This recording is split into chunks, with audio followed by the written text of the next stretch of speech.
నమస్తే. మీరు చూస్తున్నది ఎస్వి ఛానల్. నా పేరు శ్రీనివాస్ కోమన. ఇక ఈరోజు ఈ వీడియోలో నేను చెప్పే విషయానికి వస్తే, వర్షాకాలం సీజన్ ముగింపు దశలో ఉన్నప్పటికీ కూడా ఇంకా నిండని నిజాం సాగర్. రాష్ట్రంలో పలు ప్రాజెక్టులు పూర్తిగా జలకళ సంతరించుకున్న నిజాం సాగర్కి ఈసారి వరద రాకపోవడంతో, జిల్లాలో సరైన వర్షపాతం లేకపోవడంతో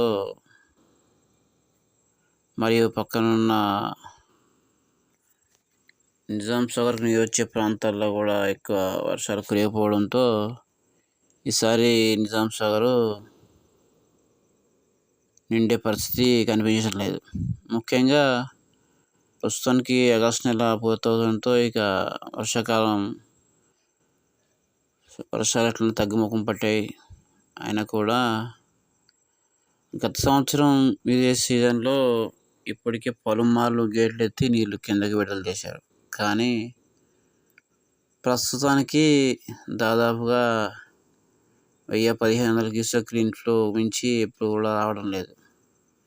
ఈ విధంగా సింగూరులో కూడా నీరు ఎక్కువగా లేకపోవడంతో మనకు వచ్చే అవకాశాలు బాగా తక్కువగానే కనిపిస్తున్నాయి. ప్రస్తుతానికి వర్షాకాలం ముగింపు దశలో ఉన్నప్పుడు కూడా నిజాం సాగర్లో 4 టీఎంసీలు పైన మాత్రమే నీరు కనిపిస్తూ ఉంది. ఈ విధంగా అయితే అన్నదాతలకు వేసవి కాలంలో యాసంగి పంటకు ఇబ్బందులు ఎదురవుతాయి.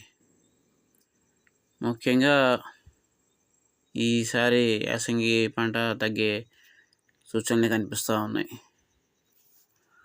ప్రస్తుతానికి ఈ విధంగా నిజాం సాగర్ ఆయకట్టు పరిధిలో ప్రస్తుతానికి అయితే కనుక వర్షాకాలం పంట నడుస్తూ ఉంది. ఇప్పటికే అధికారులు పలుదఫాలుగా నీటిని విడుదల చేసి వరి పంటకు సహకరిస్తూ ఉన్నారు. అదేవిధంగా చిన్న చిన్న చెరువులు ఇప్పుడు నిండి ఉండడం వల్ల ఈసారికి ఇబ్బంది లేనప్పటికీ కూడా వేసవి కాలంలో ఈ 4 టీఎంసీల వాటర్తో సాగు జరగాలంటే ఇబ్బందికరంగానే కనిపిస్తూ ఉంది. ముఖ్యంగా ఇప్పటికీ కూడా ఇక నిండే పరిస్థితి లేకపోతే కనుక యాసంగి పంటకి ఇబ్బంది అని చెప్పవచ్చు. ఇలాంటి మరిన్ని ఇంట్రెస్టింగ్ వీడియోస్ కోసం చూడండి, సబ్స్క్రైబ్ చేయండి, షేర్ చేయండి, లైక్ చేయండి. థ్యాంక్ యూ, ధన్యవాదాలు.